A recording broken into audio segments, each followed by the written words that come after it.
This is Captain Pike. We have one job. Protect Commander Burnham until she reaches her target. Section 31 is in our way. Get it done. In 5, 4, 3, 2, mark!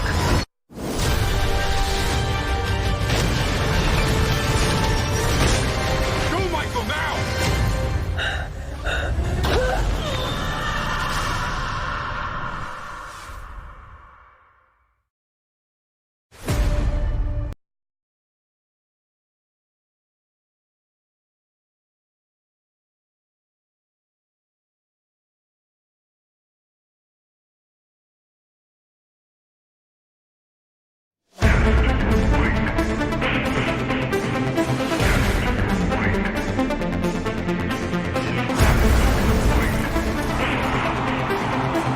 Is it possible that the past and future are colliding?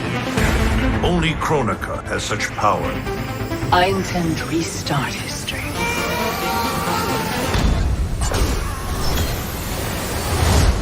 Let the new era begin. Raiden's armies are coming.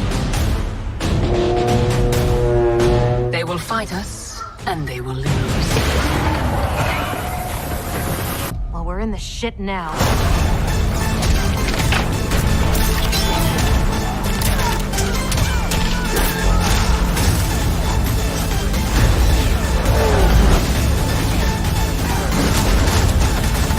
We must find Kronika's keep and strike it as hard and as fast as we can muster. We defend Kronika as she rewrites history. Yippee-ki-yay, right?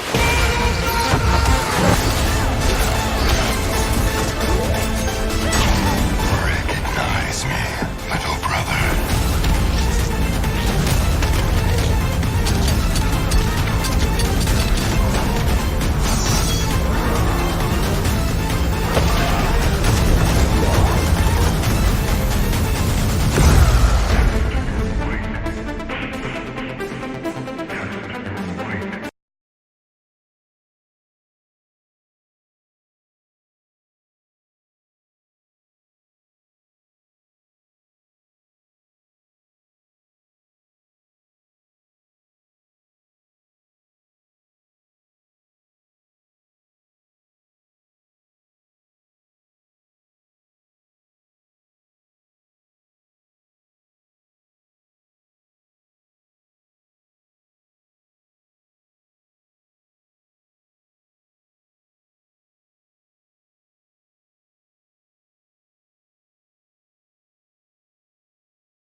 Okay. I'm kidding. I'm kidding.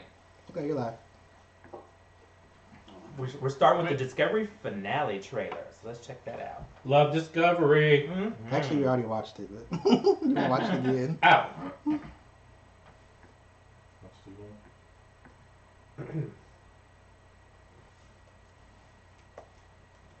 Wait, so are we live right now? Like We're you're live, watching us yes. sit Mhm. here, We're live. get ready for the. Okay. We are. This Mother's Day, baby. Okay. Commercials! We hate commercials!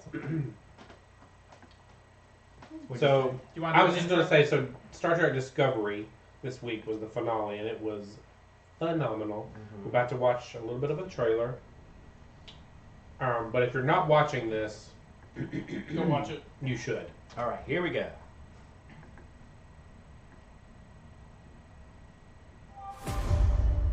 This is Captain Pike. We have one job. Protect Commander Burnham until she reaches her target. Section 31 is in our way. Get it done. In 5, 4, 3, 2, mark!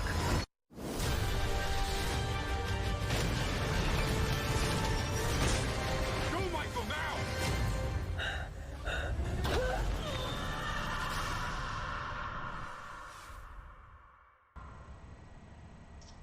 Alright. Nice. Okay, so that was the trailer for what we have all seen, the season finale of Star Trek Discovery, which we all absolutely love. This, it's the second season of the show on CBS All Access. People have been saying, "Oh, do I want to pay for it?" Blah blah blah. Pay for it. This was one of them, and he is now a full-fledged convert. I'm a convert. Yay! He's a Trekkie. Yeah, and this is for people who don't even like or are not familiar with Star Trek. I have no connection to Star Trek, no fanfare for it, and I was like addicted from the get-go. Right out the gate, it was phenomenal. Well, that's good. And it's just been on fire ever since. So, what did you guys think? Well, I thought many things. Sorry, before that, should we just at least say this is completely going to be spoilery, and we're going to talk about whatever we want to talk about? Absolutely. So if you want to skip this part, skip it. Yeah. I wasn't going to do any spoilers because all I was going to talk about was how I don't know where the money is coming from this, because they have obviously an incredibly large budget for effects and really that sort of thing, because I've seen movies that are less than Star Trek Discovery, the TV show. Right. Yeah. There was so much going on with the effects, with the fight sequences, there was some, crouching tiger, hidden dragon moments. There was, weightless moment. There was all kinds of things. So it was just phenomenal. And I mean, it's just $5 a month, and then once this catch up and the season's over, cancel it, and then renew in a year. I mean, it's not that expensive, pretty much. and it's to me probably the best show on television that anybody would enjoy. That's what I did at first. Currently, I agree let with the that. first half of the season go, and then I subscribed and ended up binging that, and I just kept subscribing because I didn't want to wait for all of them to come out. So Right. but that's how it got me. And there's something else that we're watching on there now. Twilight Zone. Twilight Zone. That's it. So you can get your money's worth out of it. Of course, you can see other stuff on it too. So Yeah. it's a good value, and I just find it to something be else coming out too. a great connection between the original Star Trek shows, but you don't have to have watched them to enjoy it. Nope. But it gives you some great nods to it, which is super fun. If you are a true blue Trekker, then you will get a lot of nods that a lot of people probably didn't even notice. Yeah. Some were beat you over the head, but not all of them. And it's just a well-crafted, and Michael Burnham, the actor who plays her, is Sonequa Martin Green. So good. She's an Alabama native, and she is stellar. Go We've talked about her before, but I just can't get over how she uses both big moments and small moments. She's just a fantastic actor. And She's very good about acting in the pauses of her scenes. She uses the quiet moments. She uses the. It's just really good how she does. I will say, it really got on my nerves whenever it was like her and Spock out there in space, and she was like taking all this time, and I was like, just fucking go! But then I was like, but she's doing such a good job of it. Like, I don't know if I'm angry or if I wanted to just keep going. Yeah, it's like when people will stop in the middle of like a huge war and they'll kiss or something. Right. Real deep emotion. Like, you're like, dude, you gotta save the universe. You don't have time for this. So. too. Okay, so since we kicked off with Discovery, let's introduce ourselves and say who our favorite Star Trek of any Star Trek series is. Let's start with you, Derek. All right, I'm Derek. I've watched Star Trek for a very, very long time. Won't belabor it, but my favorite character, I have several, but the one that I picked is one that some of you may remember, Jadzia Dax. I really liked her character, strong female. Part of the reason I like her, though, too, is I really loved the whole concept of kind of the 2 in the 1 and the old. They were playing with non-binary and gender fluid. They were long before it was a thing. That's right, and so I chose her. Very cool. I really liked her. I'm Travis, and I'm going with Captain Giorgio from Discovery. I've always been a big Kung Fu fan, and she is an amazing fighter. She is badass, and I believe she was also the lead in Crazy Rich Asians. She was recently, yeah. So I'm looking forward to that. Unfortunately, I have not watched that show. Well, it is now on, I believe, Netflix, so we can check that out. Is it really? That was fast. It's on HBO too. Maybe it's HBO. It's HBO. Oh, HBO, okay. I'm Christopher, and I don't know much about Star Trek, so I just went with someone from Discovery, Tilly. She's really funny and Real optimistic, but also really clever and innovative. So She's the heart, cool. I think. She's of the the heart. show. Did you also like Killy? Captain Killy when they went to the Mirror Universe. Remember that? I did not like Killy. I liked Killy. She was mean. The other cool thing about Killy is that she's chubby and unapologetically so, and they don't try and hide it with her outfits. She'll wear like a jacket on top of a shirt, and you can definitely see all of her shape, and I love that. And feeding into that, the premiere or early on when Burnham was trying to make her jog and train in her way in order to be able to become a future commander, she was finally just like, do it your way, and that was a nice callback to that. Gave her that confidence and stuff too. You know, the other cool thing about the show is that it has so much LGBT representation, which is cool. That is true. Who's your favorite? All right, so my name is Lucas. My favorite is Garrick from DS9. So I don't know if all of y'all will know who that is. He was the Cardassian that was Taylor. I heard Kardashian. No, not Kardashian. But although it sounds kind of Kardashian. So throughout the series, he's not in DS9 a lot. I mean, he's kind of a not minor character. I remember him, but he's not. But he isn't in there a lot, right? But he does have some major pivotal moments. You find out that he's a tailor, but then you find out that essentially he is like this. Pretty much like high-level secret agent that used to be, when he was on Cardassia and had, escaped Cardassia and is not part of that anymore. But then later on in the series ends up kind of calling back to some of that and helping out with, during the Cardassian and the Dominion War. And, they end up kind of fleshing out his storyline later on. And it's really cool kind of where he came from and how he can kind of find some peace at the end, kind of with his. But yeah, so he's a reformed Nazi. In a way, yeah, I guess you could put it like that.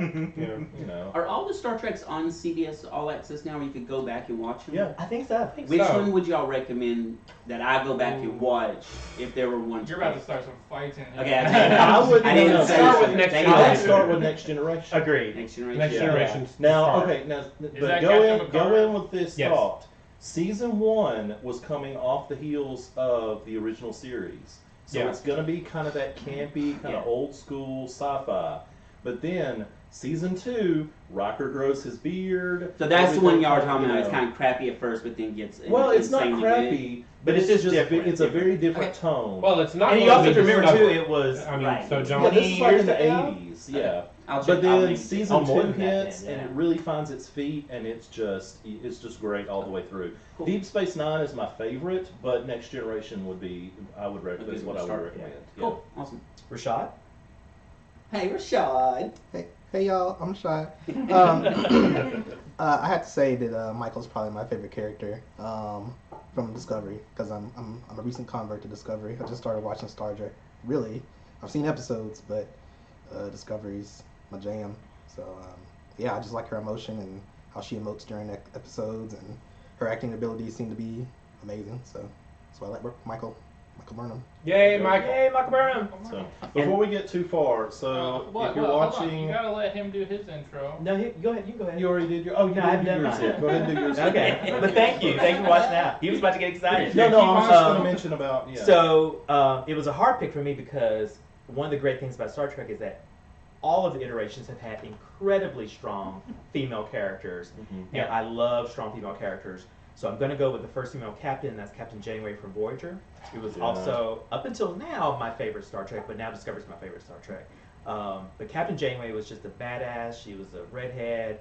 She had this sophistication and this strength and this power. So yeah, she's just a favorite. She has that voice. And I'm Mark. This is Mark. You didn't introduce yourself. Thank you. Okay, so what are we going to do? No, what I was going to say is, if you have any questions or comments during the show, I am monitoring the chat on Twitch, so feel free to put those there, and we will get to them. Very cool. So now we're going to jump into some comic books, and Lawson has a bunch of books he wants to talk about. This was a really, really good month across the board. Should we all just leave and let you? Yeah, I'm good for the next hour. See y'all later. So I'm gonna try. I might not get to everything. I'll try to make sure I monitor my time accordingly. I'll go ahead and start with every single podcast. I like to throw out kind of an old school classic read I like from any time period. And this one I'll throw out is, and Rashad, I didn't provide you with a link to this one. It was called Royal City. It was by Jeff Lemire, who you'll hear a lot about tonight from various ones of us. It was only 3 volumes, so nice, short, succinct story. The idea here is it's Jeff Lemire. What he does best is this kind of small town family drama, and the idea is there was a tragedy when this family was young where one of their siblings died. You don't know how, but you also have this feeling that the family, there's some kind of mystery, something they're not revealing about what happened. And so it's about one of the family members who returns to town after a long time and them trying to come to grips with what really happened. You eventually, of course, find out the mystery of what happened, but and it's one of the few comics that actually made me cry. What's really unique about it is every family member still sees the kid that died, their brother or their son, but they each see him in a different way where they think his life would have gone. So like the mother sees him as a priest and still has conversations with him because she thought that was the track he was going down. The fuck up of the family sees him as a companion to his fuck up, so it's like his best friend. And one that felt really protective of him, his sister, still sees him as a little boy. And they have all these personal conversations with him. So it's all about coming to terms with grief. And it was really, really moving. And it just ended like last year. So it's a very recent read, but I consider it one of my favorites of all time. That was really quick there. Let's get to the good stuff. So first up, I want to talk about Wildstorm, Volume 3. We've kind of talked about this before in the previous podcast, so I'm not going to go into super depth, but if y'all want to pass that around. So this is an older. Back in the 90s, back in the 90s when Image was created, there was an imprint that Jim Lee created called the Wildstorm imprint that was based around his Wildcats and Stormwatch books. The principle of Wildstorm was 2 different alien races fighting out in space, and it's the alien refugees on the Earth who are fighting a covert war. And then the other underlying thing was government espionage. So this is basically Warren Ellis rebooting the entire Wildstorm universe, which is now a DC imprint, but it's its own separate alternate reality, parallel reality, so it has no continuity ties to DC proper. And it's basically a reimagining of everything. It is like Derek mentioned one time in a podcast is, well, my God, if it's Warren Ellis again, why not just go back and read The Authority and go back and read Stormwatch because they were so amazing and planetary, and they were. But this is him taking the entire universe, Gen 13, Wildcats, Stormwatch, everything that happened, Deviate, and mixing it all together, putting in more a diverse cast. Spartan is black now, Kanisha is black now, which is a savant. Jenny Sparks is Asian, bringing in a more diverse cast. And this is when was this released? This is a 24-issue limited series that is almost over, so it started about 2 years ago. Gotcha. The 3rd volume is out, there's going to be 4. Okay. And it's a really great story. It's just really phenomenal. I actually put 3 links in just so you could see the various art on it and get an idea. But it basically is taking elements of all of those comics and mixing them together in a way that feels fresh, but also if you read the originals, it's like a callback and it feels really good. Well, I just flipped through and the art was really cool. The art is just about completely to say the art consistent. is great. Same art, just all the way through. Very cool. Okay. Before we go on, so his Dougness, John Hey, Davis. Doug. Hey Doug. Hey Doug. He asked, Royal City, he asked if it's part of Lemire's Essex County work. Is it connected to Essex No, but County? it's like a companion piece to it. It definitely has that small town Essex County feel of the family drama that he does so well, and it kind of carries over into Black Hammer too. But there's technically there are no connections. It's not like you have to read one without the other, but it definitely has the exact same feel. I thought it was more emotional than Essex County, but Essex County was pretty brilliant. Yeah. Okay. Let me throw out that this is writer is Warren Ellis, but the artist is John Davis Hunt. Okay, cool. So when did you say Wildstorm finished? Wildstorm is 24 issues long. Okay, and so I think it's on like issue 20 right now. Yeah, Volume so 3 is certain. out, so it's probably got a good 6 months. Yeah. But it's one of those where they took a break so that the same artist can finish the entire series. So Good. it's a little bit Oh, delayed. yeah. Just a little bit delayed. Hey, I'm fine for that. And also, if you're reading it, if it's like the original, I would consider it X-rated or at least R-rated because it's very violent if it's true to the original. Yeah, I guess that's fair. Yeah, but it's an excellent read. But I mean, great, I but great. would recommend it to like a 15-year-old. Yeah, it's great regardless. Yeah, I mean, it's really good. I wasn't saying that, so Yeah. censor it just to be warned. Yeah, it's really great. I think you might really dig it, Derek, because you have connections to it, and also it's like to read teams, but it's not like a team. It's just a bunch of different characters. Yeah. All right, moving on from there is Bone Parish. Bone Parish is a new comic. Bone Parish. It's a new comic by Cullen Bunn, who did X-Men Blue. He did Magneto, different things like that. This just started, so what happened is on Comixology Unlimited, if you subscribe to it, which is like the Netflix for comics, you pay $6 a month and you get access to a bunch of free trades that you can borrow from the library, and then every so often they'll throw issues up for free to try to get you hooked on the comic. So I read the first 2 issues of Bone Parish that I wasn't sure I was going to read and loved it. The setup here is it's a family in Louisiana who are drug dealers, and they have found this drug that one of the kids, the daughter, can make from the bones of dead people. Ooh. So if you take the bones of a poet or a rock star and you blend them up and make this drug, when the person takes it, as you can see on the screen with the imagery of the pink women at the bottom there, that is the drug having its effect of whoever he just sniffed. This is an experience they had, so it's like he's living that person. So if you want to have that rock star experience, there's one guy walking down the street completely stoned out of his mind, but he's imagining he's at this amazing, concert and he's performing and all these people are cheering for him. But it's made from dead people, so there's that going on. But they're the only people that can make it. So it's kicking off this drug war of people wanting to get the drug from them and things like that. It does feature a minority cast. It follows a black family, a white matriarch, but the kids are black and the father's black. And it's really great writing. It's very dark. It's very horror oriented, like Cullen Bunn likes to do. But great story. Very cool. Nice. I'll be sure to buy the trade when it comes out and let you know if it actually continued to be good, because 2 issues is not really enough. Next up is very quickly Immortal Hulk. This guy's I've talked about before, but I just think it needs the attention. It doesn't get enough attention. This is probably the 2nd best book Marvel's putting out. Al Ewing is an amazing writer. It takes Hulk back to his horror roots. This idea of, we all know that Hawkeye, this is not ruining anything, Hawkeye killed Hulk back in Civil War II or whatever. And basically what we find out is when he's come back, the reason why he's acting different is it hit a part of the brain that is triggering something, so that the Hulk is now completely fluid and he can talk and he can, it's a much more horrific Hulk because he has all of his cognition to him. It's not just like Hulk smash. So how did he come back? Well, basically what it is Banner dies, but the Hulk cannot die. So he's immortal. Banner continues to die throughout the series. He'll just die, and then when night comes along, Hulk is coming back. There's no stopping him. He can't be killed. And then brings Banner back. Once he regenerates, it regenerates Banner to where when Hulk goes away during the daytime, it turns back into Banner.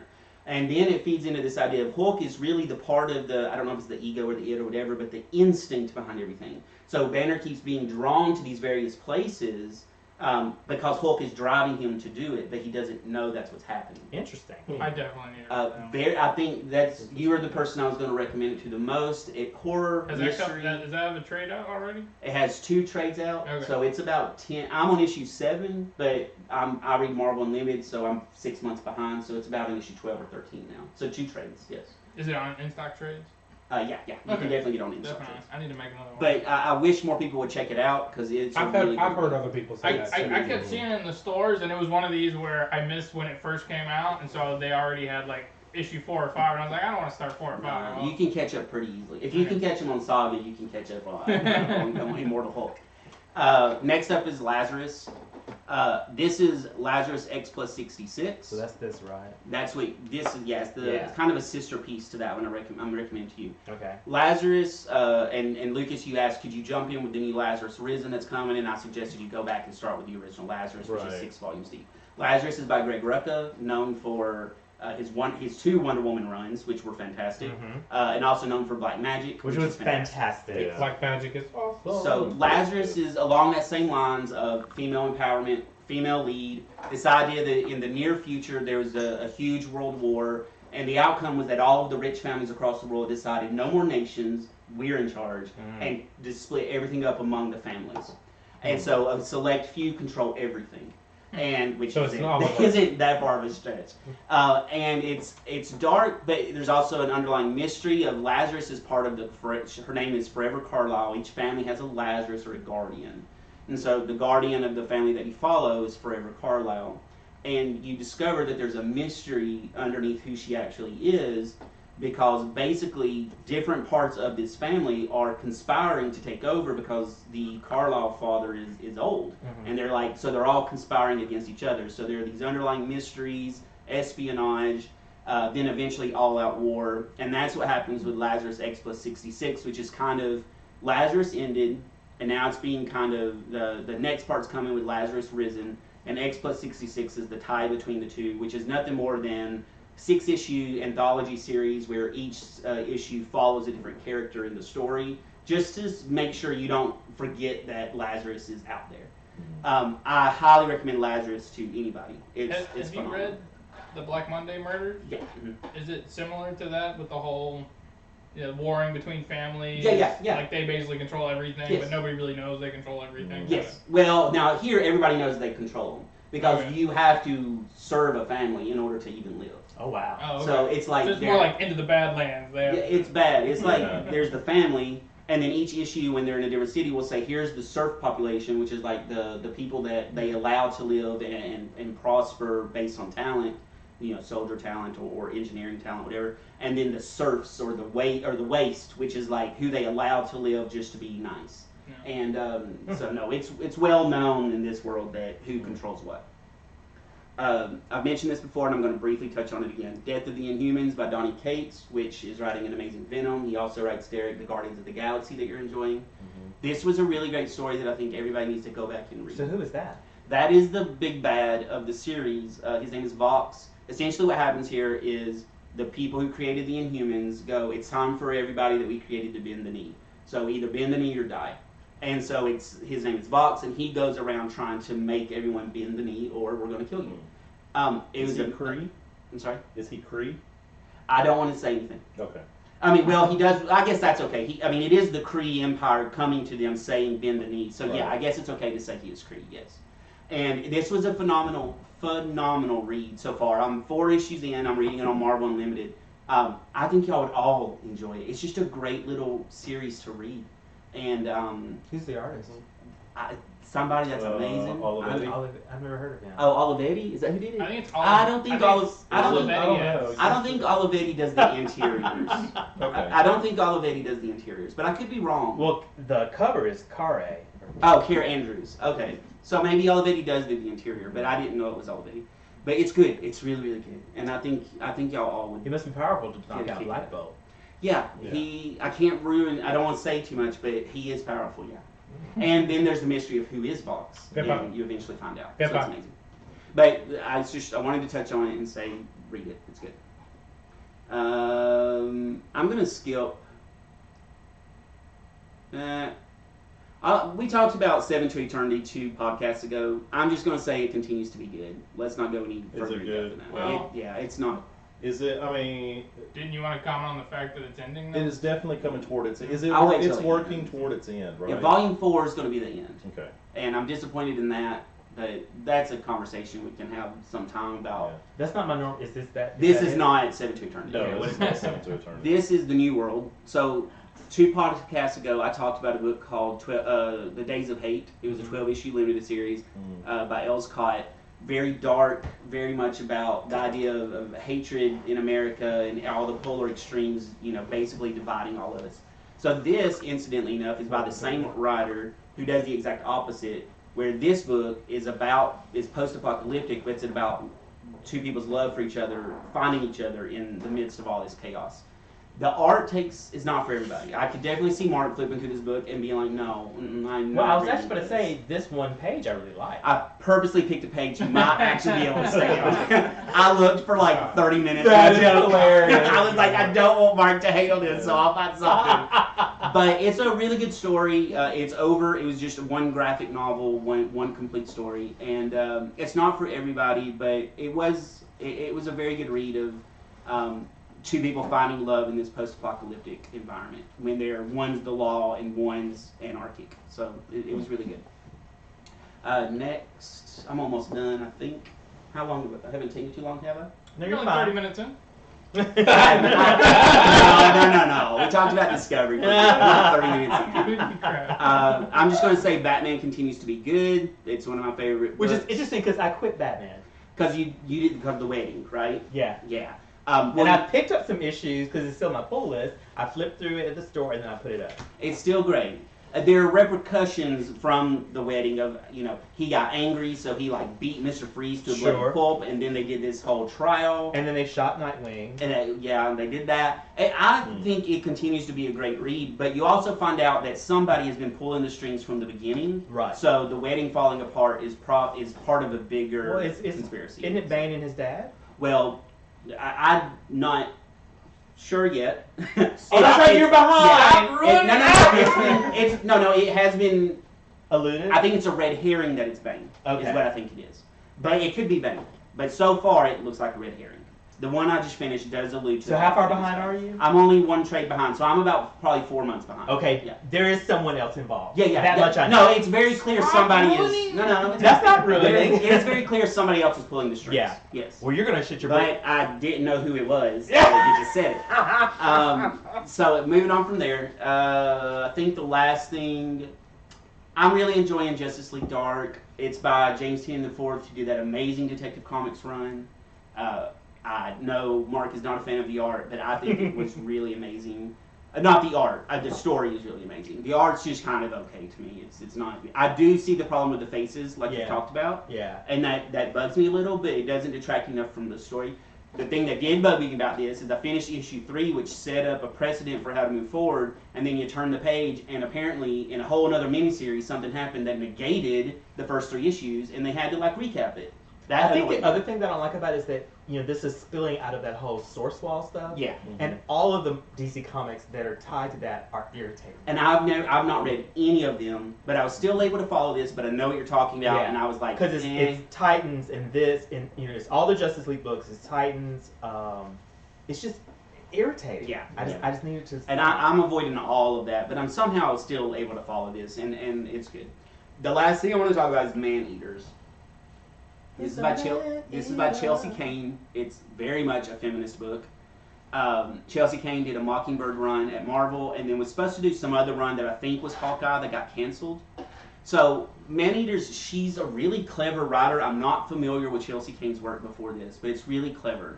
It's this idea that there's a virus, toxoplasmosis, which I think is real, that cats can give to people, but it doesn't really affect them. So then there's a genetic mutation of that virus where a lot of people have it, but unfortunately in pubescent girls, it triggers a transformation into a panther. Oh. So it's basically, so it's the government setting up policies against it, and everybody fears young girls, and everybody fears the period. Wow. So it's really nothing more than real life. Right. It's just set up in a way that is really clever. So every time they're like, watch out for the cats, and there's a. I guess that's all putty tap. So basically it's 4 issues, so it's not enough for me to love it yet. But the first three issues are the story, but the 4th issue is a boy's survival to being around cats. Right. And it's just really cleverly done. Cat. Yes. And that's what it does through the whole thing. They refer to girls as cats, and so it's clever. Is it like they turn into a panther completely, or is it like when they hit their period? So what it is they put something in the water that keeps girls from having their period at all. Okay. I almost said having their period. I mean at all. Period. But what happens is period. certain girls it doesn't affect them, so they still get their period. And if you get your period, you're going to turn into a panther while you're on your period, and then once it's over, you turn back to a girl. Okay, so it's like werewolves. Okay. Yeah, and it is not a nice callback to Alan Moore's Swamp Thing, where the whole concept of werewolves was women on their period because it's a monthly cycle kind of thing. So it was interesting. I don't know if she's familiar with that, but it was clever. Very cleverly done, very feminist. Kelly Sue DeConnick and Chelsea Cain are known for their, I don't want to say feminist agenda, but y'all all know what I mean in air quotes when I say feminist agenda. It's a really good read, but I'll let you know if it stays good. But it is very clever and witty, and I laughed a lot. Okay. Very cool. Good I stuff. like how the last half of this is like a magazine for. That's the boys guide, the boys survival guide. Survival guide. It's basically like a magazine, fake ads and everything. I started looking at it, I was like, oh, they got a bunch of ads at the back of this thing, and I was like, wait a second. It's cleverly done. Okay, I'm done. Okay, one more thing. Not that So, also, while we were talking about Justice League Dark and all that, Doug asked earlier, has Doomsday Clock concluded? No, it has not. I was just it looking never up the will. dates. So, issue 11 Never got pushed ending. back to May 29th. What? Yeah. I So, thought you were gonna say May 2020. No. So issue 10 That's is issue supposed to number come out 12. May 22nd, and then issue 11 comes out May 29th. So it's gotten pushed to like the end of May, and that's all. That's all Is we that got to the say end? about that. Is that the end? I think No, it's I 12 think that's issues. supposed to It's be 12 it. issues. Yeah, there's like one more after. So when that. does 12 supposed to come out? 2020. You know, Nobody 2020. knows Who knows? when 12 is coming out. So Yeah, Doomsday is. we don't have to talk about it. It's well Doug done. just asked It's about well it, so- done, but it's killing me because it's taking so long. Because I hope that it fixes everything. You know what's funny is there hasn't been a new comic since the last time we talked about it on the show, so there's nothing new to talk about. Yeah, it's just. It's still just annoying. I'll be happy to read it when it's all done because I like Jeff Johns' writing. But See, I'm gonna have to go back and reread everything when it's done, anyways, because I don't Just remember so it half makes of the sense, shit. yeah. Remember what happens? Yeah. All right, so we did a whole big chunk of independent books. Let's talk about some X-Men books and some Marvel stuff. So take it away. Until y'all get to me. Oh, wait, okay. So, oh golly, let's see. Yeah, I'm gonna lead with this. Really? You're leading with I'm this. leading with. I'm You're scared. leading with It it. is because I love it. Oh! I Are you absolutely kidding? love What? it. In a bad way? Do you know what are you? Well, it's on Okay. his list. But I don't know which one he's gonna lead with. Major X. Oh. Are you saying This it's good? this is no well. It's a it's major so bad it's disaster is good. what it is. This is Leeville at his best, worst. Like Yeah. it's just it. Horrible. It's The- really bad. I refuse. I'm It not is- giving them money that for that. shit- I'm not doing it. Don't do it. Fucking It is such a just guilty don't do pleasure. it. horrible. Don't Look, encourage Marvel to give I'm them sorry. more work. It's No. just yeah. Is that bad? It's So- speechless.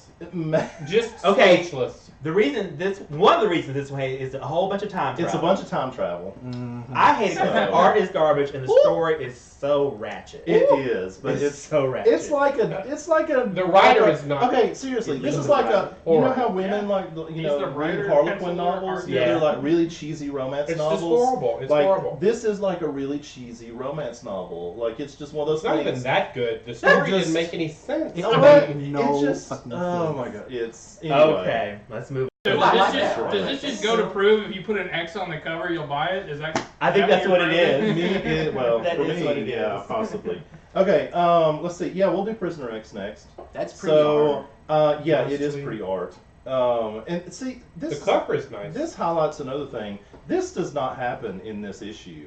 Oh, I is- hate This This that. is an Yeah. amazing scene. It looks like something's awesome. It Yeah, didn't that happen. totally doesn't They, happen they in did this that with issue. the first No. cover though too, didn't they? Well, they do it. They do it all the time. It's one of our Yeah. gripes. Is like the cover has nothing to do with the interior. Are you liking this? I am. I still am. You know, it's Bishop is trying to figure out what's going on. There's a little intrigue behind the scenes about what's going on in the prison. So yeah, I'm kind of liking it. It's still bottom of my list as far as all the Age of X-Men stuff, but I'm still enjoying it. It was definitely better than the first one. This one's on. I'm actually getting into this one, but Yeah. so I'm like coming You're into it. trying I'm, X stuff?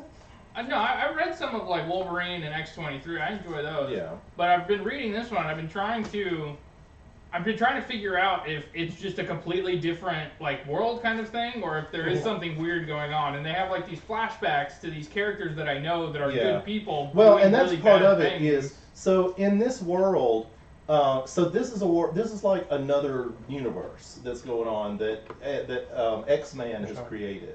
But Bishop So- keeps having flashbacks. Yeah, too. Bishop kind of sees, and I don't know if it's because he's like a time traveler, and so he has kind of this way of, or and that's kind of breaking the fourth wall for them or whatever. Yeah. But they keep having these flashbacks to their old lives. Because like when I see Gabby, So- like I've been reading X-23. I mean, they Right. flash back to her being like happy and enjoying life. Yeah. I'm like, that's the one that I know. Exactly. I don't know who this little bitch is. Exactly. Yeah. In And the that's other comic. that's the whole point, of the whole thing is it's Yeah. they're trying to figure out what's going on. And Beast, I'm like, Yeah, Beast. Beast! Dude. Oh. So Uncanny. Yeah, Uncanny 15 and 16. Okay, I am I enjoyed enjoying. that. Rosenberg is killing it on X-Men on Uncanny right now. And Salvador you wanna Roca's talk about art is great. Yes, Those the are art great. is great. You Those want are to talk good. about some deep cuts in this issue? There were a couple of characters I was like, "Who is that?" And then I had to go back and read, and I was like, "Oh yeah, that did happen." So by deep cuts, you mean like callback to to older characters, Did even and Like who? I don't remember who you're talking about. so well, I don't want to ruin it. I don't want to spoil it. No, we can tell. Yeah. Okay, so for the one, so Magneto shows up, and I'm like, wait, yeah. how did Magneto show up? Oh, yeah. How was Magneto here? And then he's like, Yeah. it's Magneto's clone, and I was Mhm. like, oh yeah, Oh, that Joseph. did- Joseph. Yeah, that's who it was. Yeah, he's like, Joseph. It's like, oh yeah, and then I had to go. Right. I had to go back and read what happened in, He looks in like Magneto, Astonishing just X-Men clone of because Magneto. Quanon or whatever her name Quanon. is. Oh Quanon. yeah. She Yeah. shows Did it up, too? and I'm like, wait, who is she? What happened? What happened with Son? Yeah, so so there you Lots go. of clones. Wait, so this is uh, Uncanny. This is the one that's taking place in our. This is Right. Yeah, this is Prime, this right? is taking place in 616 right now in Oh. Marvel Earth 616, which is the main The That's the main Marvel Earth for those of universe. you who don't know. Although I don't think it's What? 616. I said main Yeah, Earth it's not for those of called you that. who It's not don't know. 616 anymore. It is still 616. No, it's not. No, Wait, I'm why not are after they calling it Secret Wars. 616? They got rid of it when Secret Wars. Yeah. It Well, became a different universe. But it's just it's it's Marvel proper. Ish. Yeah, it's Marvel proper. You know. We're good. Hey, No, you. Yeah. Well, You're anyway, cute. we'll talk about that later. I think she needs to go in the. Let's see. Okay, wasn't so great. Green Lantern. She's not now. I'm enjoying Green Lantern. It is a really slow burn, but it is. Morrison really has these weird ideas with some of these things, and so some of the art is really awesome. Because who's on the art? Sharp is on the art. Yeah, but it's really it's a. It's a big gun you have. It's a there, detective Alex. novel. It's kind of a police, it's a police novel, but at the same time, it's very kind of old school science Pulp Fiction-y, which I'm really kind of digging. And So- it is. I see that. and I it flip- is I flip Morrison through it. weird, I see what right? you mean. Yeah, they Morrison brought being in- weird. Yeah, it's Morrison being weird, and it's like Adam Strange. They bring in Adam Strange, very kind of old school Pulp Fiction, I do love science Adam fiction. Strange. So yeah, so it was pretty cool. I'm enjoying that. I none of these I'm not enjoying. So Must be nice Alright. because I didn't enjoy anything I read other than that X-Men. Really? Okay. Yeah, I mean, yeah. comics just piss me off. Apocalypse and the X-Tracts, it continues to be good. We get a little more kind of behind the scenes with what's going on with Apocalypse and his how he recruited Kitty in this one. So that was kind of interesting to kind of get that backstory and see how she ended up with Apocalypse in this universe, in the Age of X-Men universe. Marvelous X-Men is another one of those where so Storm and Magneto are starting to remember their past lives in this one. That's good. And that's so that's causing some tension in the ranks. And so Magneto pretty much doesn't want to talk about it. Storm is kind of pushing him to talk about it, And X-Man realizes that things are falling apart. So I think that this is kind of the beginning of the end. I mean, being issue 3, we're halfway through. So yeah, but you kind of see the cracks starting to form, and X-Man is kind of questioning himself: can I keep this alive? So is there a particular X-Men series that's leading up to the House of X, Powers of X, whatever? No, I think that's. Well, or is that just a completely different That's story? I'm that going just to talk. starts- Yeah, I'm going to talk about that in a Okay. minute. Okay. Yeah.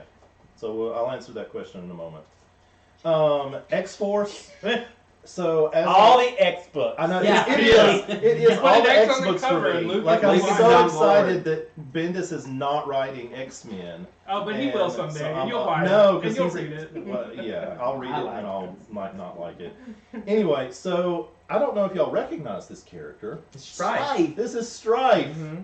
So this is not like the Strife we've seen in the past, this is kind of a different Strife. So alternate timeline. I know Derek hates time travel and all that. He would hate this. It's all about some time travel. You like X-Force too, right? So, but so we get a little backstory on where Kid Cable Frank came from. Cable's clone. And where Strife came from. Another clone. And he is another clone. So. They've been watching us. Anyway, I'm enjoying it. Martin, you're not enjoying X-Force? I was enjoying it, but when we got to the Strife part, I was like, fuck.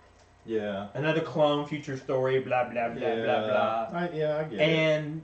But at least Rachel is mentioning this, because she's been MIA Yeah, Rachel for a minute. is fine. We finally see her. And, although I'm irritated because the last section of the X-Men books that she was in, and then this, again has her playing the role of being easily psychically subjugated. And I'm like, she's too powerful to be so easily taken down every time you turn around. Yeah. So that irritates me. Yeah, I totally get that. And what about that easily psychically subjugated? I think that was good. It was good. That's a good word right there. It was good. Okay, Next Gen is probably my favorite of all the Age of X-Men right now. So it deals with so we got Glob, with his chicken. With his chicken, one of his chickens. He totally knows what's going on. Like, for some reason, his biological protoplasm makeup, or whatever his protoplasm blocks the mind wipes. Oh. So he has known what's going on. He's recruited Armor and how do you say, Anole or Anole? Anole, I think. Okay. I say Anole. Anyway, they figured out that he is involved with Apocalypse. He's been taking Unveil. So they kind of figure out that that's going on. So they're kind of trying to recruit him too. So yeah, it's just really well written. The characters are really endearing, and I'm just enjoying them kind of figuring out this universe. And I'm enjoying seeing new X-Men characters kind of come into their own. The young ones kind of growing up, getting some character, getting some backstory, and that's the thing. They all have their voice. Like who is writing it again? Brisson. Yeah. Brisson. X-Force writer. Like they all have their kind of distinct voice. It's just really nice to be reading. So. But then, how many of them are going to lose when House of X and Power 10 comes out? I don't know. That's but one thing I do want to point out, even though this scene totally does not happen, of course, So we've got Gold Balls up here. Gold Balls has been showing up, but then he's not in the book. Guess who showed up? Right Tempest? here. Is it Tempest? It's Tempest! But she's not in the book. It's Tempest! No, she's not in the book. Oh my god, that's so irritating. But she's there! Is it the rogue-looking one? There! Yeah, it is kind of the rogue-looking one. Yeah, she's got the white hair. Which is hilarious to me. I was like, oh look, hey, put her in the book. Bait and switch. So anyway. Alright. Amazing Nightcrawler. Is okay. It's Amazing Nightcrawler feels so disconnected from the whole Age of X-Men universe. Like, it's happening in the Age of X-Men universe, and the themes are all there, and he is an X-Man, so I mean, he's in Marvelous X-Men, and he's kind of connected in that way. But the whole story seems very disconnected from the universe as a whole.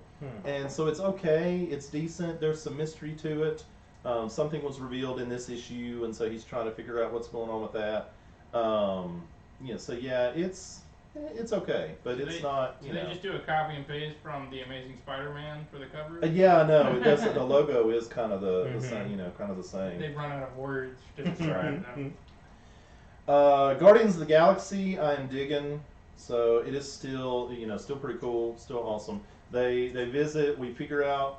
We don't really find out what happened to Rocket, but we do find out where Gamora's kind of hiding out and what's going on. And there's a pretty awesome battle scene toward the end. So we're kind of. I'm digging this new lineup of Guardians of the Galaxy. But here's the thing, which is kind of weird, is they've got Cosmic Ghost Rider here with the Guardians of the Galaxy.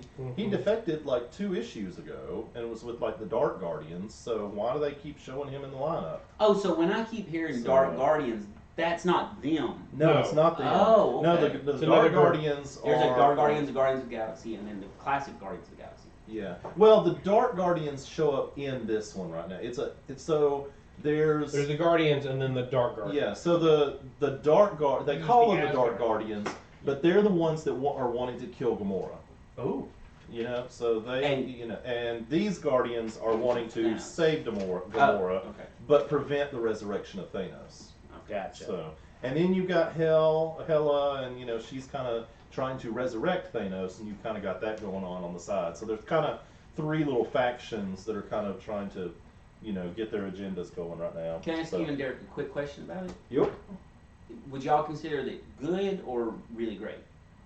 I consider it good. Good. Okay. All right. Yeah, I can. It is enough to where I'm going to keep buying it, and I'm interested in the story. It is not really great. Like right now, Uncanny is really great.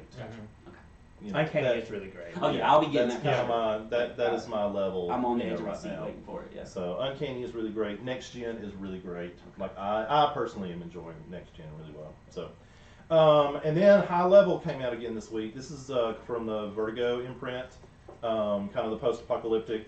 So 13 is with Minnow, and so they are on their way to High Level. They stop in kind of a, I don't want to call it shantytown, but I mean it is kind of shantytown. Kind of like Thunderdome from Mad Max, to pick up supplies.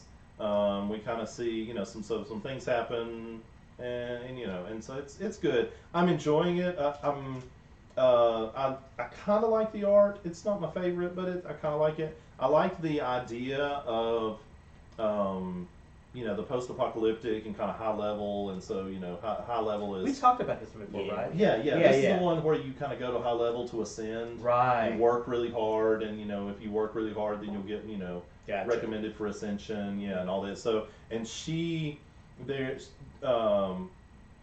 a guy that she used to work with that shows up, wants her to do a job, and so she kind of agrees to it. Well, the job is to take Minnow, which is this little girl, back to High Level, and somehow she is the savior of humanity. Oh. And so we kind of find out we find out this issue, she was genetically engineered. She talks about being designed, in some of their conversations, and she's able to find these old caches of weapons and artillery, and that's why she was designed, was to find all these things to help win this war that is going on. So, I'm enjoying it. I'm interested to kind of see where it goes, and we'll see that. And those are all of my. I was going to talk about So you were asking about leading into things.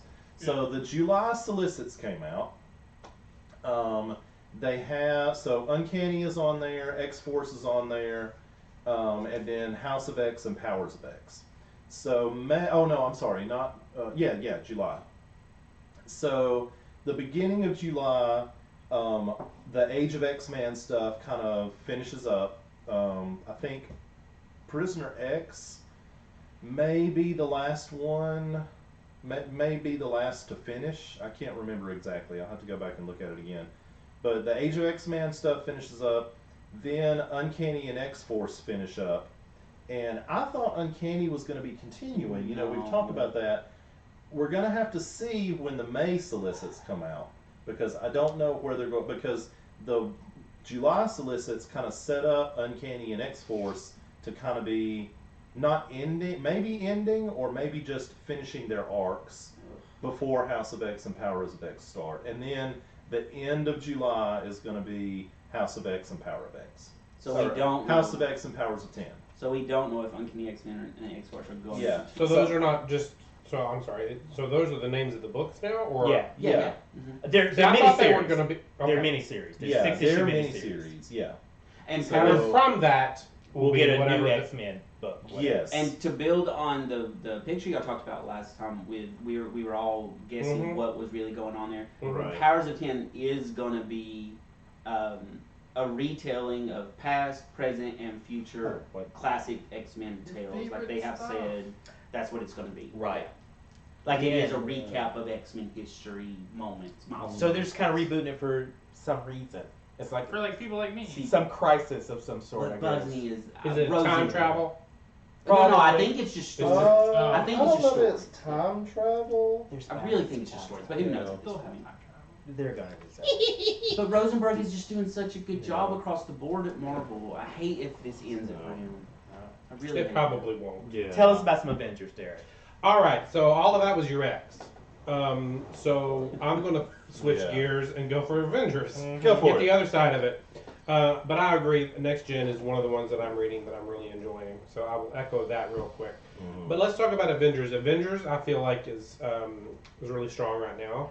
I'm really digging kind of everything that's going on there with Dracula and where that's kind of all going. Agreed. That stuff is really hot. Yeah, I wasn't sure how I'd feel about it at first because I'm not too big on mixing my mythologies there with with vampires over here. And horror vampires. Yeah. Correct. So I wasn't sure, but I'm really enjoying it. So that's really strong. And then from the Avengers, there's also something going on now called Avengers No Road Home, which just finished up, number 10. I really enjoyed it. At first, I wasn't sure what the heck was going on, and I'm still not sure how it started, but I can tell you that what springs from that is the new book called Savage Avengers, which I'm looking forward to. It's not out yet, but it's going to have Conan, it's going to have Venom, it's going to have Punisher, Wolverine, Punisher, and one other. Voodoo, Dr. Voodoo. Dr. Voodoo. So those are going to be in this Savage Avengers, and one of the things in No Road Home that I really enjoyed was it did have the Greek gods in it, and I've always been a Greek god fan, all the way since I was very young, and I was sad at first because in the book something happens. I won't give it away, but something happens. Pretty quick in the first book. I don't think it was pretty quick in the first book. If you're reading it, you already know. If you're not, you wouldn't. But so let's just say they're taken out of the picture. Let's just put it that way. And but at the end of this cycle, what you find out is the gods don't ever really get killed. They can't get killed because they're gods. Because they're gods. They're archetypes. They're not. But what's interesting is how they do it. So if you want to know, I'll tell you. If you don't, I don't want to know. Go for it. So the way it turns out at the end is they come back, but they come back. Olympus is now in space, and they're like spacefaring gods now. So it's interesting where they're going with it. I think the whole point of doing all of this was to get Hercules back in the mix because now he's back in the mix, and he's going to, I think, moving forward, somehow be connected in with the Avengers and stuff like that. Isn't he one of the Savage Avengers? Yeah. Is he? Is he? I don't He think hasn't he been is. on any of the covers. He's not on any of the covers. So I think I think this was also a great way of pulling in Conan into the story with the Avengers. That's what happened. Is they're bringing Conan into the regular Marvel universe. Yeah, he has stayed in the Hyperion age or whatever. So he's not in modern time yet, which I don't know how they're going to explain him because Savage Avengers is set in the Savage Land. Okay. Or at least initially. Oh, okay. Yeah. No, it's not Hercules. So it's Savage Avengers are Conan the Barbarian, Wolverine, Punisher, Venom, Elektra, and Dr. Oh, Elektra. Forgot Elektra. I do remember seeing on the cover. Yeah, but there you go. Yeah, there they are. So I'm excited about that. But yeah, Avengers No Road Home. The other thing that it did, and I thought was pretty good, was it brought in Vision and Scarlet Witch back together. Oh. So yeah, it's a very interesting thing that they did there because it started off with him dying, and then it ends up with him being repaired somehow. Yeah. He doesn't really die though. He gets messed up, right? No, that's what I said. He didn't die. I said he was dying. Oh, I thought you said he then, dies early on. Dying. No, was dying, Okay. and then ultimately he does not, and he's repaired, and then it ends with them kind of holding hands, walking, with the rest of them in the last. It was a really good ending. It's kind of neat the way they did that. So Hercules is going to be, I think, moving forward. Vision is back. Scarlet Witch is kind of back. Anyway. So I really liked it. And then, again, Savage Avengers, looking forward to that. But then, not in the Marvel Universe and not X or Avengers, Sabrina, here's, by the way, No Road Home if anyone wants to look at it. But Sabrina has started back, and it is not the Sabrina, it's neither one of the Sabrinas. So it's not the old Sabrina, right? And it's not the new satanic Sabrina. It's a little bit in the middle. So it's kind of bringing two of those worlds together. So I really enjoyed it. You know. Wonder why they would do that. Well, Archie Comics is famous for that. There's like 3 different Archie verses right now, where there's the post-apocalyptic zombie ones. There's the classic. This is Tales Archie of Forever. Is what this one is. It's just a different brand. Gotcha. The other one's still out there. The other one is still there. Are they going to continue it? Well, they released 8 issues in 5 years, so who knows? Yeah, it's kind of like Black Magic. It's really great, but if you've got a year to wait, I mean, This is one of my biggest things. Like, if there's a comic and a TV show or comic and a movie, whichever one I start with seems to be the one I like more. So with this one, I've seen this. We've watched Sabrina, the TV show. When I went and bought the comic book of it, I didn't like any of it. Oh God, I love the comic book. I didn't like the new one. But But I just felt like there was things. What did you think of it? Of Sabrina, I enjoyed it. I'm kind of liking the Sabrina TV show. We're not to TV yet, but we'll get there. But I think I like it better. But here is the No Road Home, if anybody's interested in that. But in addition, and I'll say this and I'll wrap up the comic for me, is that in addition to that, there is Buffy, which I have on order. I do not have in the Buffyverse. There is Buffy 1, 2, 3, and 4 just came out. Couldn't get it at any of the comic shops in town. It was sold out. So, which tells me, if you can't get it at the Haven, okay, but if you can't get it at the Deep, then there's a problem. Right. So they don't have it. So it's on order. So I'm really excited about Buffy. So I'll let you know more to come on that. But in addition to that, Angel Zero came out this week. So they're restarting both of those, which I'm glad to see because I was a big fan. And so I'm really excited about it. It was pretty good as well. So Angel Zero, but more to come on that one. But I'm really looking forward to Buffy. And it is Brian Edward Hill, Gleb Melnikov, and Gabriel Casada from Boom Studios. Oh, these names. I know, right? Boom Studios, I think that's where Perez did his last work before he called his retirement. Also, who publishes Bone Parish, and I forgot to say that earlier. Very Bone Parish. Such a funny thing. Travis, what you got going on back there? Yay, my turn. So, one last thing. No, I'm sorry. You said it was my turn. Yeah, it's your turn. No Road Home. Also, one of the other things that happened in that is Captain Marvel, not the old Captain Marvel, but the new Captain Marvel, who's now the old Spectrum, whatever her name is. Okay. She is not immortal anymore. I didn't know she was immortal. Well, so she was electromagnetic spectrum, so she was not. That's right. So now, though, she used part of that power up, and so now she is human again, and she can turn into it. But She's still dating Blue Marvel? Yeah, her and Blue Marvel about to get it on. Get it? They've been getting it on for a while. They got together in the Ultimates. They're a cute couple. Now I'm sorry. I relinquished the floor to Travis. Yeah. So Doug says that the whole Archie horror line is quality canonical work, groundbreaking stuff. Yeah, it's great. And it doesn't. This Sabrina doesn't replace it. To make it clear, it's just a separate. No, this Sabrina does not replace. This is Archie Forever. It's not the same thing. Right. But it's a kinder, gentler of. It's kind of an in the middle. Of the two. All right, Travis. All right. So I've been reading War of the Realms. It released right after our last episode, so I didn't talk. I thought I talked about it last time, and then I realized they weren't out yet. So, I think it's doing a good job, wrapping up kind of the Thor storyline into this one. There are a few spin-offs that have come off of it. So they've got the War of the Realms Punisher, which it's actually doing a good job setting up the Savage Avengers. Here, if you wanted to look at Did these come out this week? These came out last week, yeah. Okay, I haven't seen it. So this one, Punisher actually does a good job tying together how him and Wolverine are kind of working together. I have a question already. Yes. Loki's on the cover of this. He is. Didn't Loki,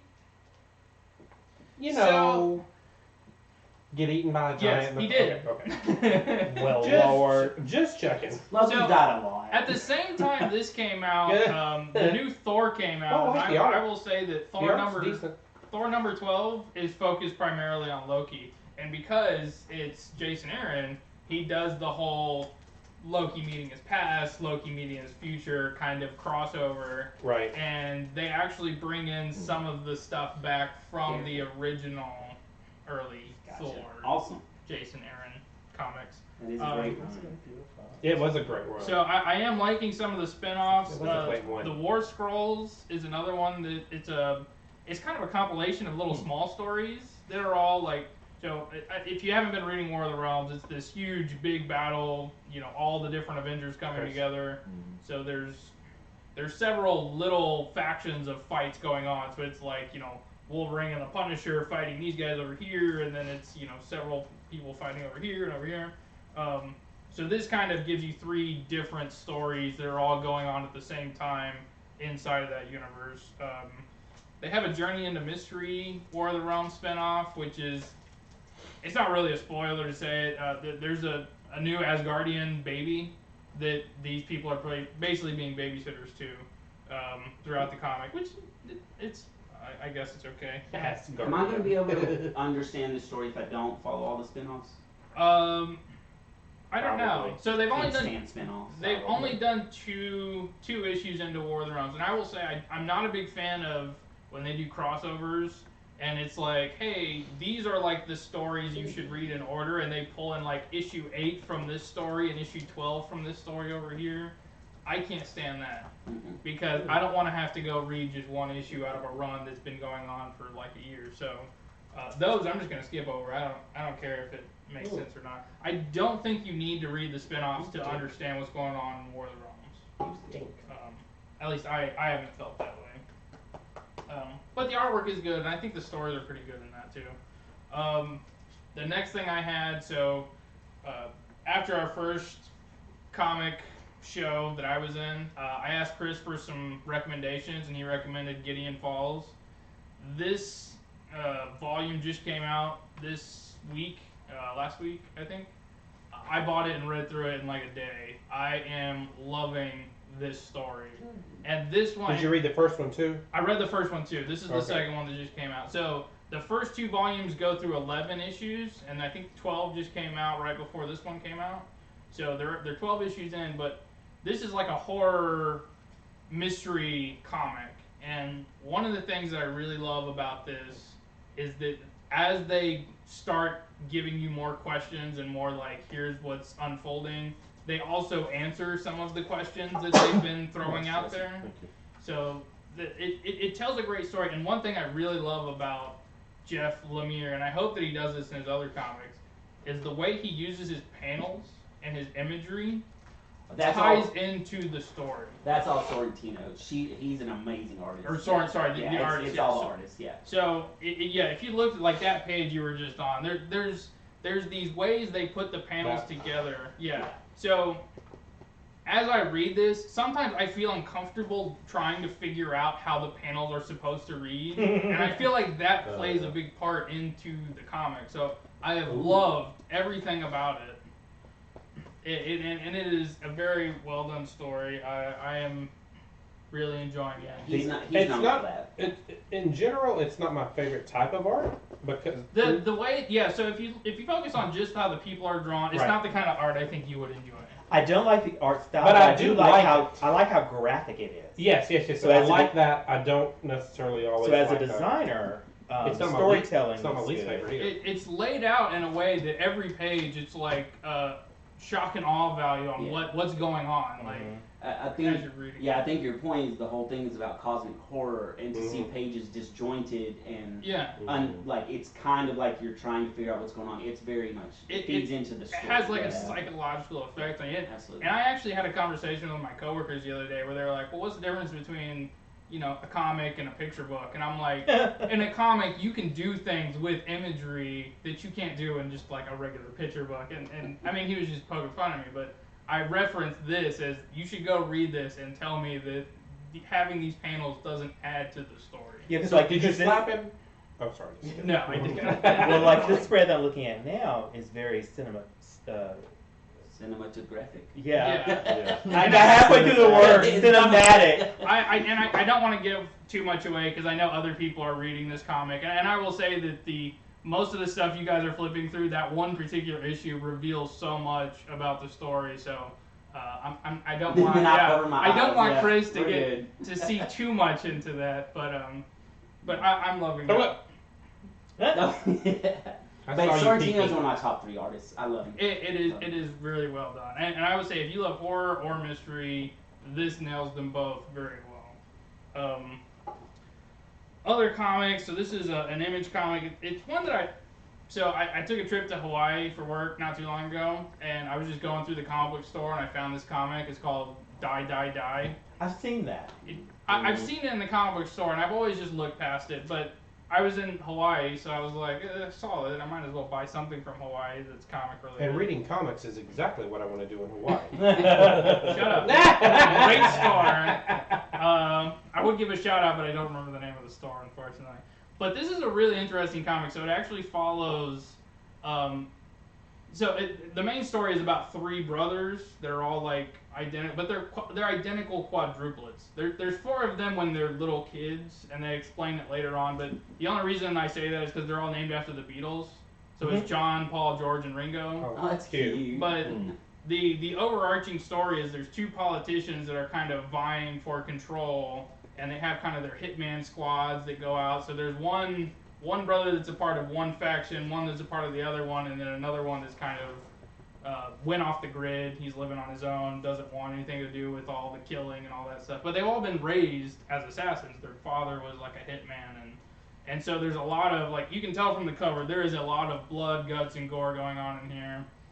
A lot of adult situations. I will say, if old people having sex makes you uncomfortable, you probably want to avoid this one.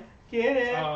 Every time I have sex. We're all every time I have it. So, like, the 2 politicians that are, like, fighting and duking it out the entire comic, they're, like, in their 70s or 80s, and they'll just, like, oh, I gotta go to an orgy tonight, and they'll just go and show, and they're very graphic with what they show. That is so awesome. It's so more... you would love it. Yeah, it's just... And be careful. And it's by Kirkman, right? It is Kirkman, Robert Kirkman, and the art is... That's Walking Dead thing, right? Walking Okay. Dead. Yeah. And Outcast, yeah. But yeah, I like this one, and they just went on a hiatus, so it's 8 issues in. They're on a hiatus until the fall, so you can catch up pretty quickly. I think there's actually a trade out for all the first 8 issues. And there are some, twists and stuff that happen that you're not expecting. At least I wasn't expecting when I read it, so I definitely recommend that one. The last comic I want to talk about. So East and West has been going on for a while. I binged the first 35 issues, and I've been catching up with these as they come out. Issue 42, I usually don't talk a lot about comics later in their runs, just because I haven't read a whole lot of comics late into their runs. This issue answers so many things I've been waiting to see in this series. Okay, I'm waiting. So I read it when it first started coming out, because obviously it's Hickman. So I got through the first 16 issues in singles, and then the oversized hardcover came out. And so it was one of the, Hickman does such a wonderful job of world building, but you gotta wait for the payoff. Yeah. And it reads so much better in big chunks. So I'm waiting for I'm waiting for this to finish up. I will say and Volume 3 to come out, so I can have the collection and just binge all 3 of the oversized hardcovers. This one issue has paid off for the series for me. Has it? Okay, good. Just because, for anybody who hasn't read it, early on there are.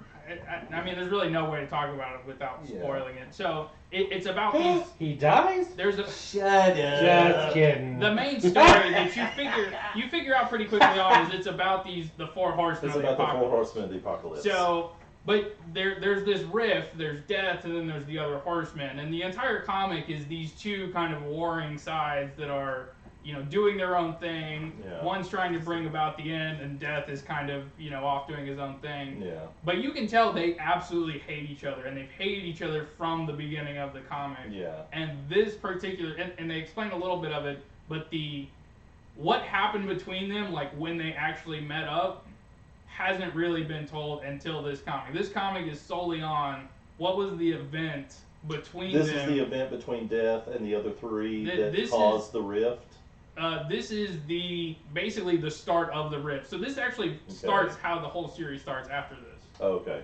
Like the way this ends, it's like you could start the very first comic like a few years after this, and that's where it picks up. Like all the prophets and stuff are there. All the different Four Horsemen are there. Yeah, so it's like a flashback then. Well, should we also talk about then that they're doing a TV show?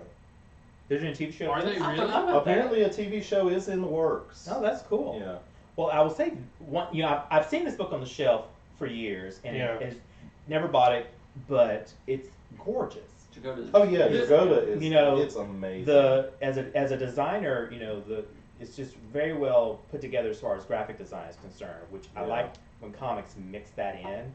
And then there's some neat things done. Like, for example, the panels don't have dark outlines on them. I think that's a really nice choice. It's highly stylized, almost anime-like, and you can see the movement almost from the pages, like the way they put in. It's some really good storytelling. So I actually might pick this up and try. I will say that, as I've read Hickman, I do feel like it is very slow in some comics. Some comics have. This comic had quite a bit of content, but. Yeah. If I was reading it month to month when it first came out, I probably wouldn't have kept reading it. I like binged literally the first 30-something issues because they were all out when I bought them, and I've kept up month to month. Is the art consistently the same throughout? Yes. Oh yeah. Oh, it's been beautiful the entire time. I think I agree with Lucas. So at this point, just wait for it to be over and then read the whole thing. Okay. I wouldn't disagree with that. So this has been a great comics run. We're going to speed through TV. Yeah, because it's 8:45. Right. So basically, just give like a one-sentence thing about about the shows on your list, and then we're going to catch a couple of trailers, and we'll discuss those. Lucas, The Orville, you loving it? I'm still loving The Orville. It has really found its feet in season 2. Awesome. Into the Badlands. Like that fast. Into the Badlands. It's awesome. It's awesome. I wish they had more time to flesh out the story. Derek, Cloak and Dagger. Cloak and Dagger's back. If you haven't checked it out, check it out. Doom Patrol still consistently good. I want to say, I guess 2 episodes ago, Danny the Street made their first appearance. And I loved what they did with it. Loved. I want to see more of Danny the Street. Lucas, don't cut you off if I don't cut you off. I don't care if he's Danny the Brick, Danny the whatever. I was just listening. But really enjoyed it. Crazy Jane, still crazy, still on my nerves, but that's how that goes.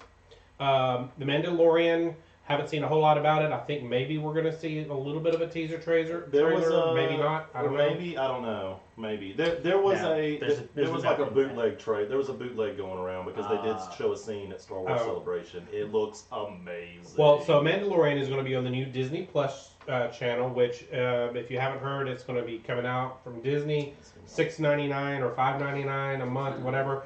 Well worth the money if you see what all's going to be on there. So I'll be the first one to sign up. WandaVision is going to have a show with Hawkeye and Winter Soldier. It's going to have there's another one. Scarlet Witch. Scarlet Witch and Vision, which is a horrible name, FYI.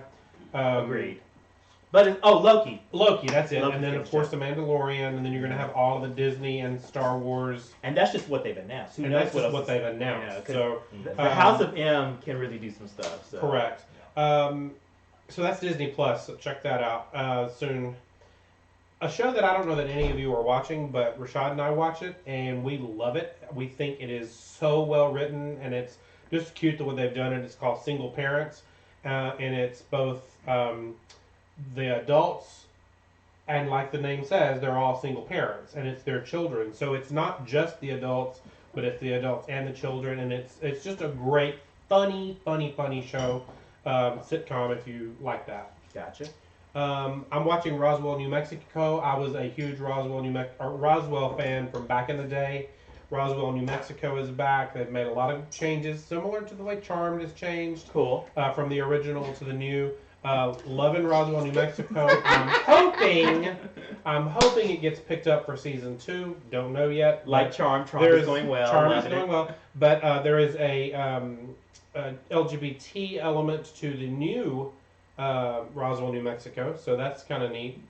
What We Do in the Shadows, if you have not watched that, it is hilarious. Have you seen the movie? I have not seen the movie. There's a movie version. It came out before the show? It came out before the show. I Is it just the started same watching cast? it with one of my other groups, and it's hilarious. You haven't seen it, Mark. You have other Yeah. groups? Yeah. You're going to, is it the same cast though? Wait, you have Different other cast. groups? Okay. I do have other groups. What station is it on? Trader. What's It's on FX. FXX. Okay. What Is it FXX? What We Do in the Shadows. I think it's Oh, FX. yeah. It's about vampires, and it's And hilarious. then I don't know that I put this down, but somebody put it down for me. So Swamp Thing teaser. So Let's watch Yeah, that the Swamp Thing highlights teaser. kind of got thrown out.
People love superheroes. But if you knew half the shit they get up to.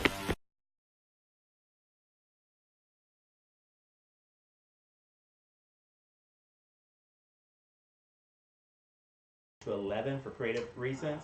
They're doing the same thing with Swamp Thing. It was originally 13, they've dropped it to 10, and then a few blogs to get clicks have just been going crazy. So there you have that. All right, now let's watch The Boys trailer. The Boys. This is like the X-rated version of this trailer. People love superheroes. But if you knew half the shit they get up to.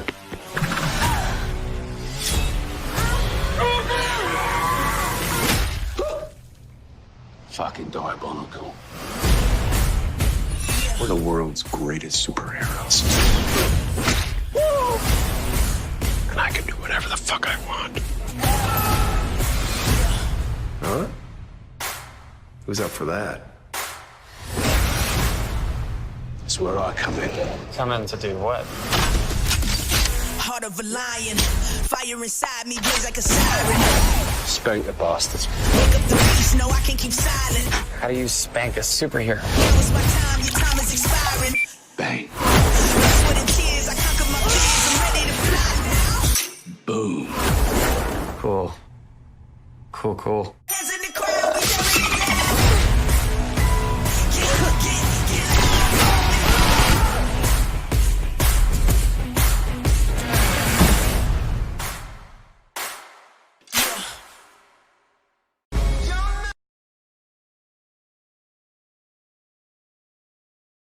To me because it was so graphic. This is before that became a thing in comic books, and I was like, this is making me blush. And for something to make me blush, it's like, what? Well, that's the problem with Ennis. His work is really sensationalistic, but that looks freaking amazing. It looks good. So I think one of the great things about that is it shows like if real people actually got superpowers, Yeah, how what they it would would be act, like. what Yeah. the world would be like. Plus, every guy they just showed is hot, so I'm on board. Okay, so I do like what else Preacher, we got? so I So think Game of Thrones. Game of Thrones is awesome. I will say, if you have not gone and looked at 100 memes that don't make you laugh your ass off, you are not on Facebook enough because there are so many great Game of Thrones memes right now. Sabrina. Season It's great. 2. Awesome. Spectacular. Hey, is everybody done with season? I've not I started am. season 2 yet. No. I'm It's done good. with it. You'll like it. It's good. It's real good. I do have I some haven't watched things it that yet. I say I don't agree with what they did, but we can talk afterwards. It almost crossed the line into blasphemy at one It point. did. It did. But then it course corrected. Twilight Zone, I've enjoyed. I love. enjoyed I don't Twilight know. Zone. I've only watched 4 episodes. There's a new episode out. Okay, I Only haven't watched- watched that. only watched 2. There's That's just 4. one. Yeah, the fourth one came out There's this just week. 4 I on think. Thursday. Oh, it was- yeah. We've only Okay. watched one. Go ahead. I will say episode 3. I did really enjoy episode 3 because it gave me a completely different perspective on life. Episode 4 was really good too. Episode 3 was the black perspective, and it just gave me all the feels. And we just had a great time over the past few years. Starting with Get Out and all the way to this. I will say I wasn't a big fan of the way 4 ended. Yeah. 4 was really predictable to me. I thought 1 and 2 were predictable, and like 3 and 4. But just to say real quickly about that, the people saying like earlier, CBS All Access is I'm not going to pay extra. Between Twilight Zone and Star Trek, it is worth the $5 a month. Just right. Get it. Yeah. It is Totally so get good. it. Yes. All right, let's watch that special trailer.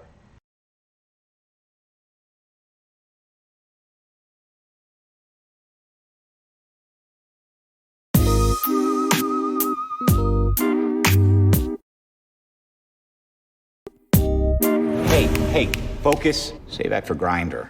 I love that you think I have enough self-esteem to be on Grindr. I have cerebral palsy.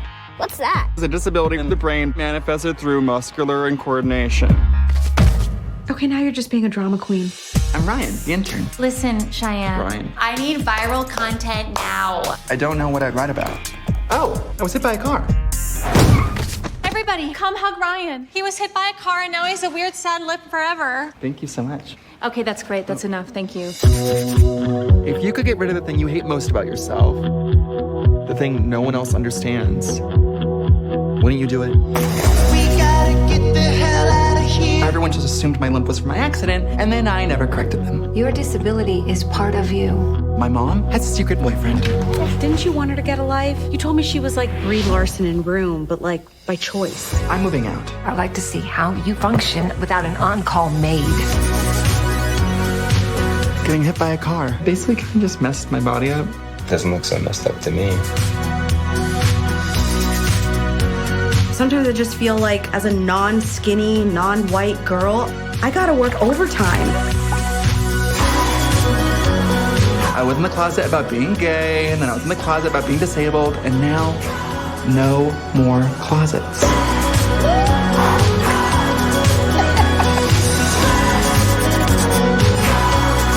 Diversity hire. You got anything? I'm kidding. Straight white men are canceled.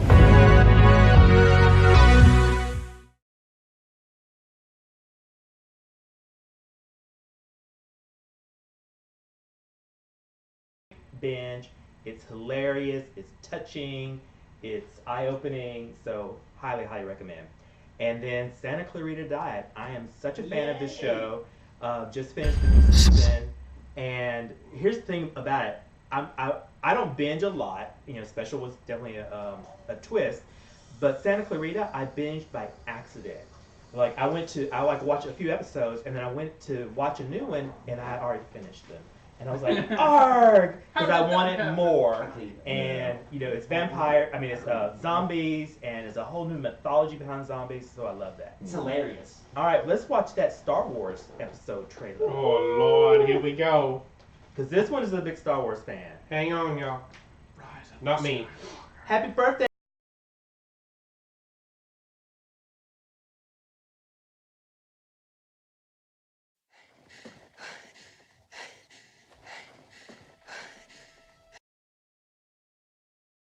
Introducing Smart Dogs. Are they the answer to distracted driving? Nope. But Geico has a simple tip. Turn on Do Not Disturb while driving mode.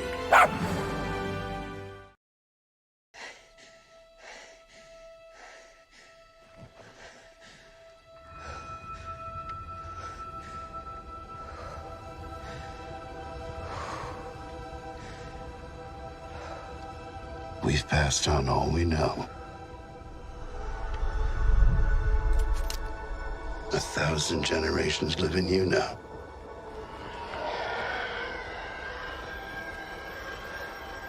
But this is your fight.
something real quick about the trailer. So I watched it. I was watching the panel for Episode 9 at Star Wars, Celebration. So I saw this live, like when they debuted it, and like so. Do we all know who's laughing there at the end? Like, the Joker? No, like the Emperor. It is the Darth Emperor. Sidious has come so back. all of a sudden there's that laughing. How do we know so that? Then, That was like what he was known That's for. that's what he sounds like. But so like Come on, you know this. the lights. All right. All of a sudden the lights come up and Ian McDermott, who played the Emperor, is standing on stage. Is he really? Yes. Oh, man. And he was just standing there. He stood there for like 2 minutes. Like And people were nobody just got like. it? And then he just like put up the microphone and he went, "Roll it again." And then like they went and played it again. Wow. It was amazing. So yeah, there's so much in that, like so many little things that. So this so might much be good. speculation. Oh yeah, I'm Because it'll be good. the Mullets have been a little iffy. Yeah, they judge. They've been Well, they iffy. brought back J.J. Abrams for this one, right? Yeah, J.J. Well, that should Abrams help is because I doing love this J.J. one. Abrams. Yeah, So- and I think they've actually said he's gonna fix some of the things the last guy. Yeah. He's gonna find a way to explain that shit and then make it better. Do what? Anything you respond to? Okay, Godzilla King of the Monsters. I saw that today. Yeah. What? King of the Monsters. Godzilla, King of the Oh. Monsters. Godzilla King. I I was thought you said God's looking at the monster. No, I was He just a did little kinda go through country. that pretty quick. Godzilla. I'm a little Monsters. country. The monsters. God's Because it's part of like a four movie series, I think. Is it that many? The first one was good. I thought there was only 2 so far. I thought it was like standalone. This is 3 of 4 because Godzilla vs King Kong is the 4th one. Oh, I didn't know that much Did about they it. already do that? They're There's too doing many Godzilla. They're doing it again. What we are witnessing here is the return of Titans.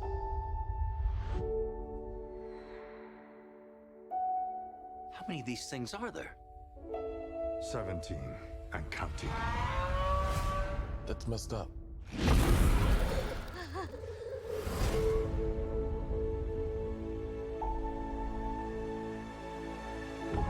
Mothra, Rodan, Ghidorah. Oh my. They're moving like a pack. They're hunting. They all respond directly to an alpha. We stop this Ghidorah. We stop them all. Is there another creature that might stand a chance against him?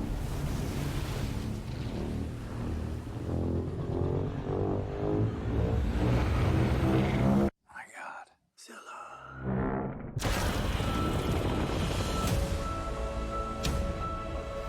Our planet will perish, and so will we. Unless we set Godzilla free.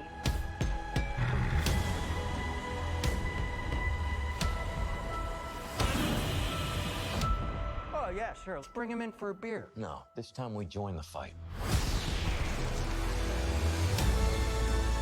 Run.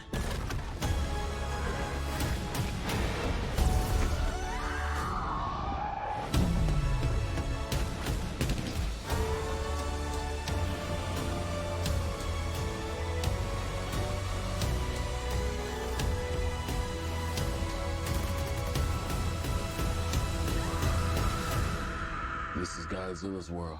We just live in it. Damn right.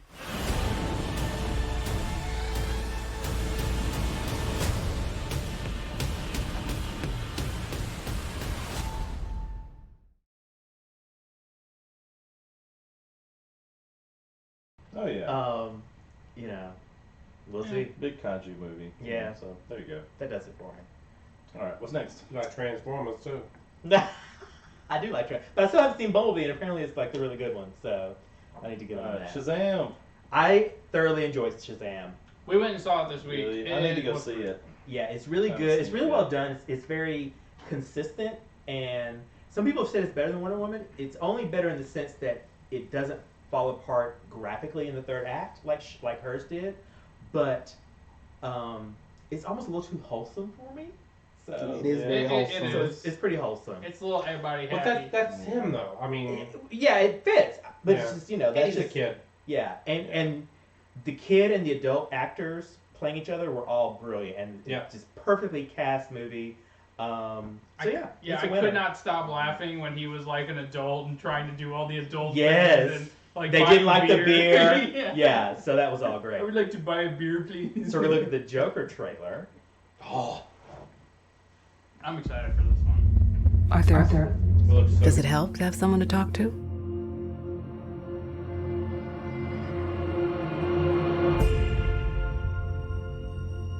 My mother always tells me to smile and put on a happy face. She told me I had a purpose to bring laughter and joy to the world. Stop them!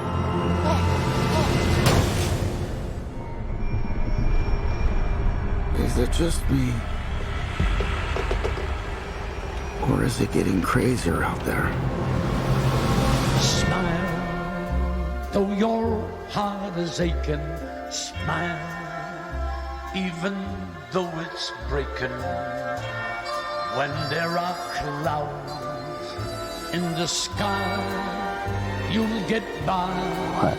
If you smile through your fear and sorrow, smile, and maybe tomorrow you'll find that life is still worthwhile. If you What's so funny? Just freak.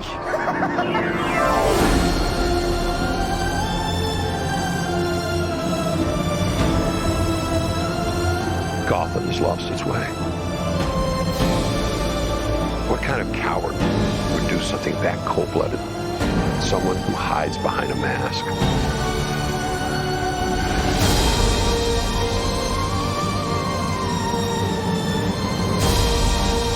I used to think that my life was a tragedy.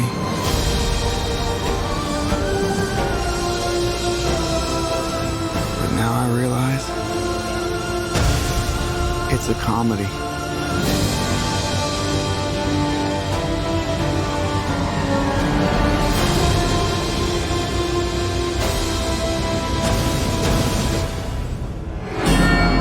if you just smile. Jeez Louise, that looks phenomenal. That is a film. You know, a lot of these things we see are Wow. comic book movies. That's a film, and you know Heath Ledger was amazing, and I think finally, I think we all left that saying, "Who's ever going to be a better Joker than God, Heath Ledger?" Jared Leto was a horrible mistake.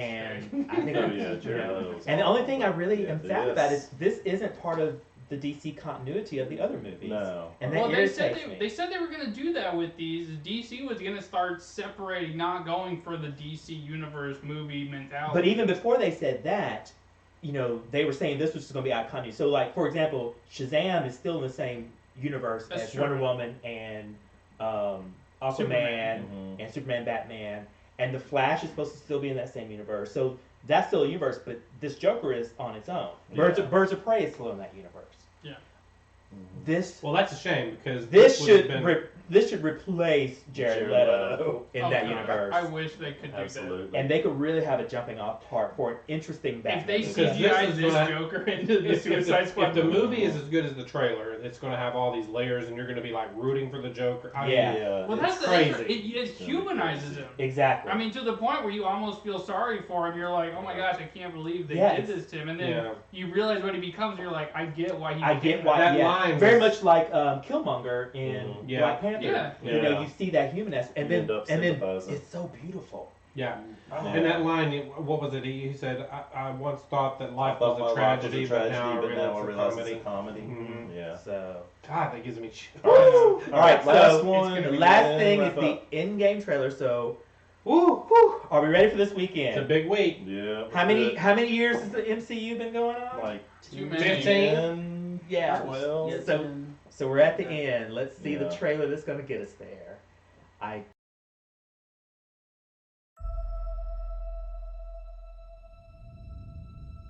God, seems like 1,000 years ago.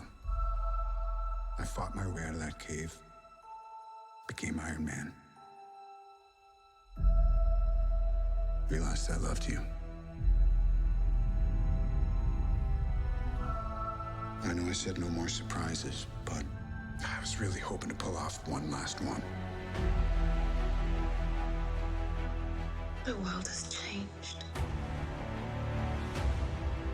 None of us can go back.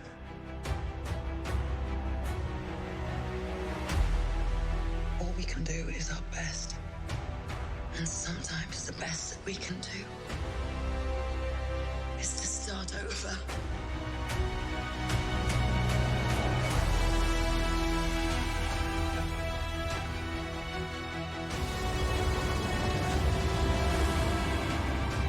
I saw all these people die.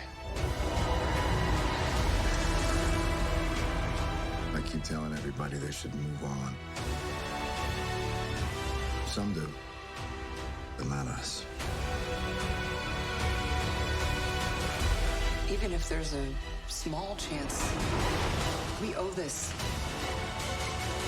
to everyone who's not in this room to try. We will. Whatever it takes. Whatever it takes. Whatever it takes.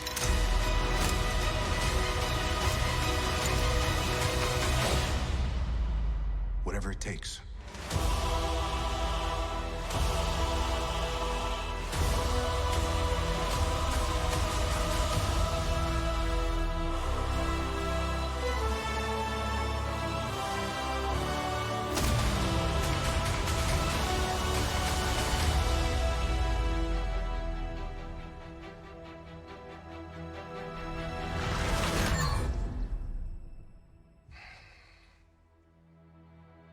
I like this one.